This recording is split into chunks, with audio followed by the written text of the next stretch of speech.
بسم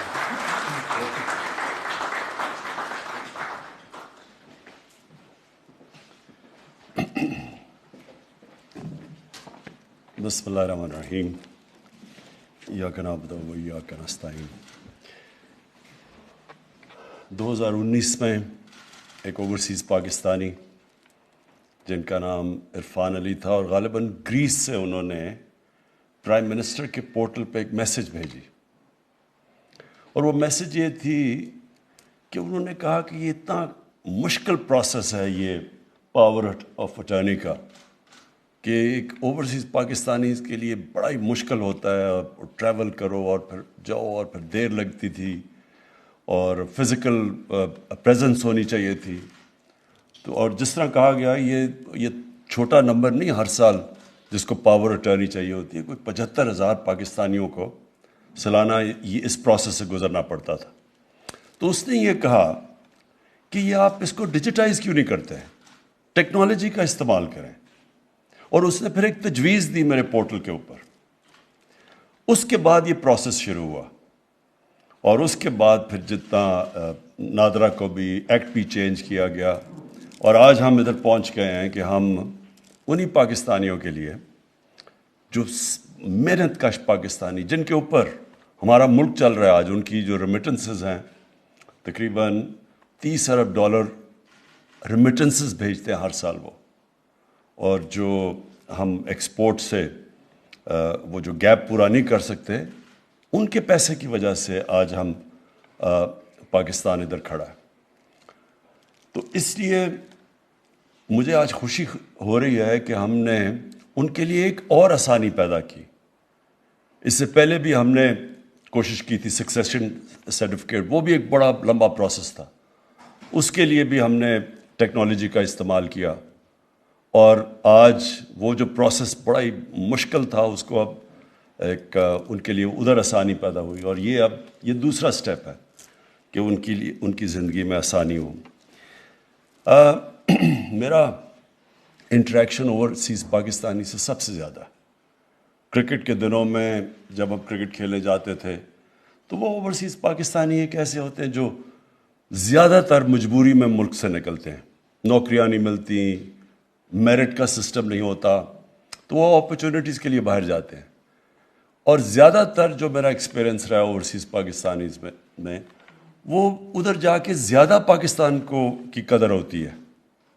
وہ چاہتے ہیں کہ ہمارا ملک بھی اچھا ہو. وہ کرکٹ میچ ہوتا ہے تو سارے جا کے پاکستانی ٹیم کے ساتھ کھڑے ہوتے ہیں، اور ورلڈ کپ ہوتا ہے تو سارا اوورسیز پاکستانیز دعا کر رہا ہوتا ہے پاکستان کے لیے، اس لیے کہ وہ ان کو اور زیادہ قدر ہو جاتی ہے اپنے ملک کی. اور میں ان کو بڑے پیٹریوٹک پاکستانیز ہمیشہ سمجھتا ہوں. اور وہ جب بھی کوئی پاکستان میں مشکل آتی ہے، سیلاب کے دنوں میں یا جو زلزلہ آیا تب، یہ شوکت خانم کے لیے ہمیشہ وہ دل کھول کے پیسہ دیتے ہیں اور چاہتے ہیں کہ ہمارا ملک آگے بڑھے. تو ان کی خاص اہمیت ہے میرے دل میں. اور یہ وہ لوگ ہیں جو کہ ہمارا سب سے بڑا اثاثہ ہے. اگر ہم صحیح معنی میں ہمیشہ پولیٹکس میں آنے سے پہلے بھی یہ سوچا تھا کہ اگر ہم صحیح معنی میں اس اثاثے کو ٹیپ کر لیں تو ہمیں کوئی کسی IMF یا کسی کی قرضوں کی ضرورت نہیں ہے. لیکن بدقسمتی سے ہم نے کبھی ان کو اثاثہ نہیں سمجھا، اور ہم نے بجائے ان کی زندگی آسان کرنے میں ان کی زندگی میں مزید مشکلات پیدا کی. ہم نے ان کی جو انویسٹمنٹ، کیونکہ وہ بزنسز جب بھی وہ کرنے کی کوشش کرتے ہیں پاکستان میں ان کو زیادہ تر نقصان ہوتا ہے، کیونکہ وہاں ہمارا جو سسٹم بدقسمتی سے اس میں اتنی کرپشن آ چکی ہے، اور وہ اس سسٹم کے عادی ہو چکے ہیں جدھر کرپشن نہیں ہے. تو وہ جب یہاں آ کے کام کرتے ہیں ان کے لیے بڑا مشکل ہوتا ہے یہاں کام کرنا. اور وہ زیادہ تر جو میں میڈیم والوں کی بات کر رہا ہوں وہ کوشش کر کے وہ بیچاری بزنس فیل ہو کے واپس چلے جاتے ہیں، لیکن ترستے ہیں پاکستان میں آنے کے لیے.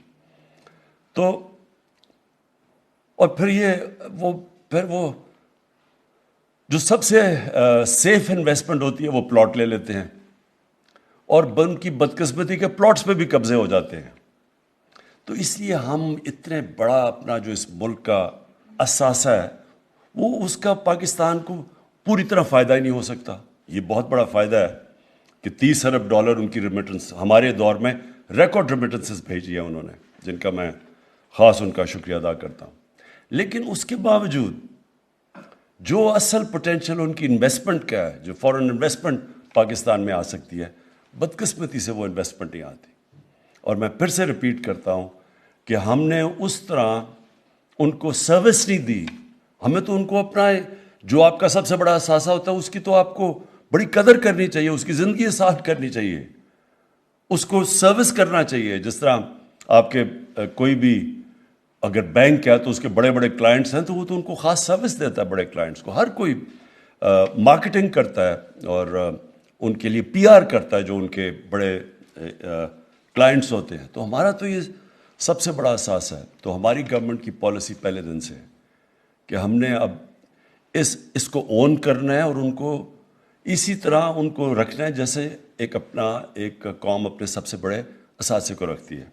تو یہ تو ایک قدم ہے. سکسیشن سرٹیفکیٹ ایمبیسیز کو، جس طرح ابھی فارن منسٹر نے آپ کو کہا کہ ہم نے ان کو کلیئر انسٹرکشنز بھیجے ہیں کہ ایمبیسیز کو جو ہمارے خاص طور پہ جو ہمارے محنت کش Saudi Arabia, U A E, Middle East کے اندر جو صبح سے لے کے شام تک کام کر کے پیسہ بھیجتے ہیں یہاں، ان کے لیے خاص طور پہ ان کو سروس کرنا، ان کی مدد کرنا، ان کی زندگی آسان کرنا.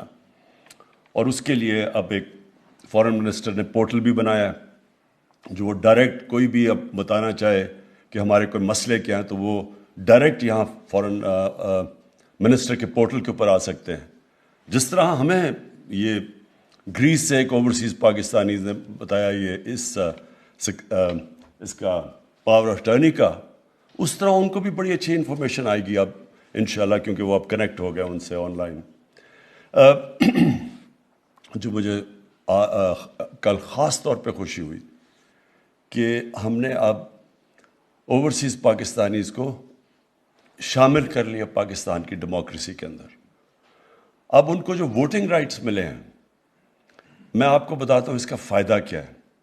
اس کا فائدہ یہ ہے کہ اب ہر گورنمنٹ مجبور ہو جائے گی کہ اپنے اوورسیز پاکستانیز کی قدر کرنا، کیونکہ وہ ووٹ ڈال سکتے ہیں. جب وہ ووٹ ڈالیں گے تو وہ تو اس گورنمنٹ کو ووٹ دیں گے جو ان کی زندگیاں بہتر کرے گی، آسان کرے گی.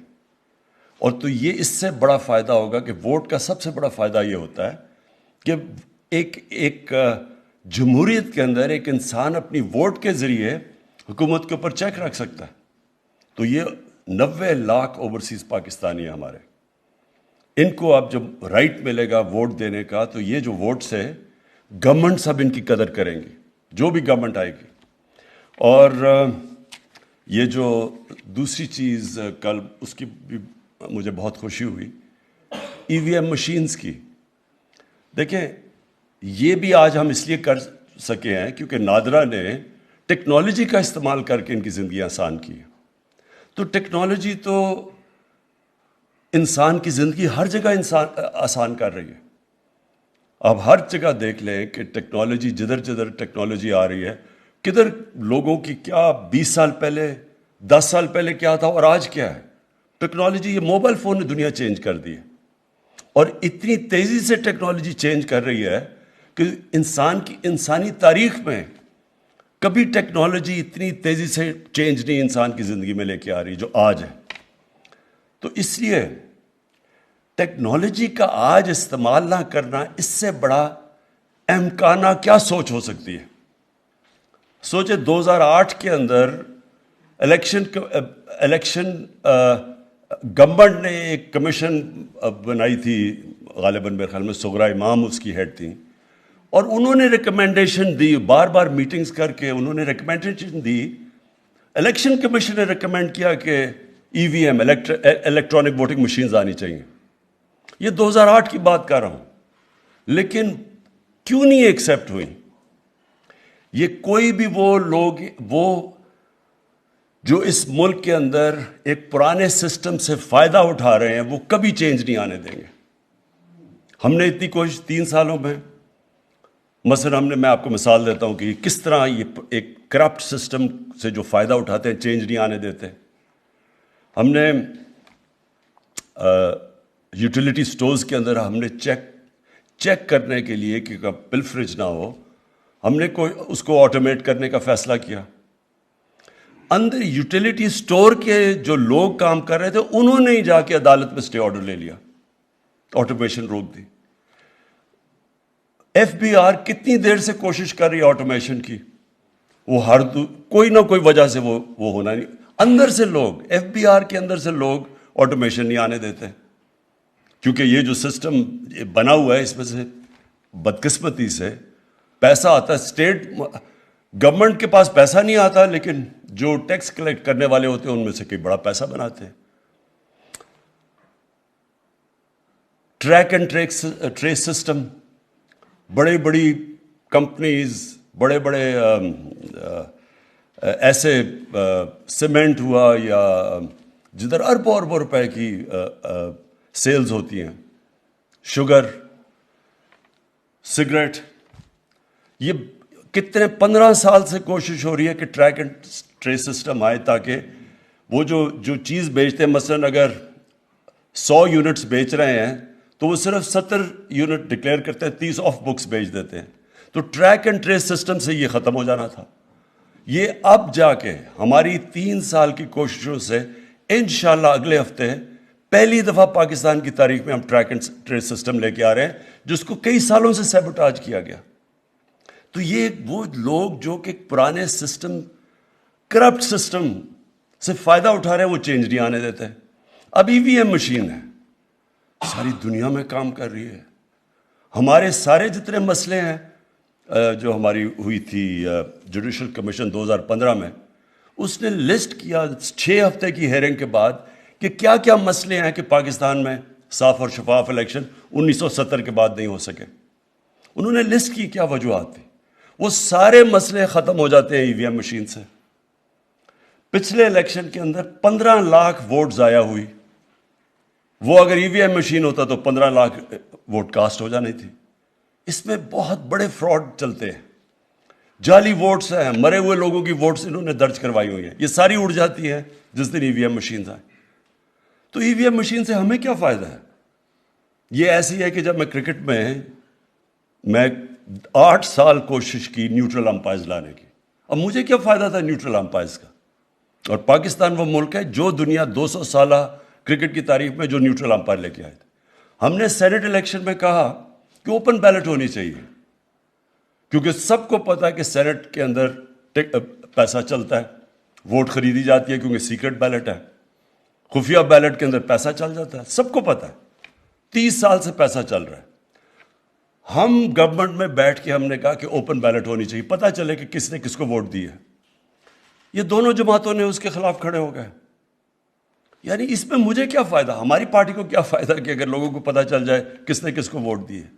تو یہ سارے وہ لوگ ہیں جو کرپٹ سسٹم کو بچا رہے ہیں. اور یہ ساری جنگ پاکستان میں یہ ہے کہ ایک طرف ایک کرپٹ سٹیٹس کو بیٹھا ہوا ہے جو ایک کرپٹ سسٹم کو بچا رہا ہے، اور دوسری طرف ایک ملک کو آگے بڑھانے کی کوشش ہو رہی ہے نئی ٹیکنالوجی کا استعمال، ریفارمز کر کے، اصلاحات کر کے. اور یہ اس وقت یہ جو سارا اسمبلی میں کل ڈرامہ ہوا تھا وہ اس چیز کا تھا. کیوں روک رہے ہیں آپ اوورسیز پاکستانیز کو ووٹ ڈالنے میں؟ ان کی پیسہ تو آپ لے لیتے ہیں لیکن وہ ووٹ نہیں دے سکتے. ان کے پیسے پہ ملک چلتا ہے لیکن ووٹ نہیں ہم نے لینے دینا ان کو. EVM مشینز 2008 سے کوشش کر رہے ہیں لیکن یہ بلاک کر رہے ہیں. آج کیونکہ میں اوورسیز پاکستانیز کو ایڈریس کر رہا ہوں اور میں ان کو یہ کہنا چاہتا ہوں کہ ہماری گورنمنٹ ایک تو بہت خوش ہے کہ آپ کو ووٹنگ کا رائٹ ملا، اور اب ہم آئی ووٹنگ کے ذریعے آپ کو بھی آپ شامل ہوں گے پاکستان میں. پاکستان کی گورنمنٹ سینسٹیو ہوں گی کہ اوورسیز پاکستانیز کی کیا پرابلمس ہیں. اور دوسرا، ان کی ہم نے زندگی آسان کی ہے اور انشاءاللہ ان کی زندگی مزید ان کے لیے ہم اور سہولتیں پیدا کرتے جائیں گے، ان کو یہ بتانے کے لیے کہ پاکستان کی قدر کرتا ہے. شکریہ.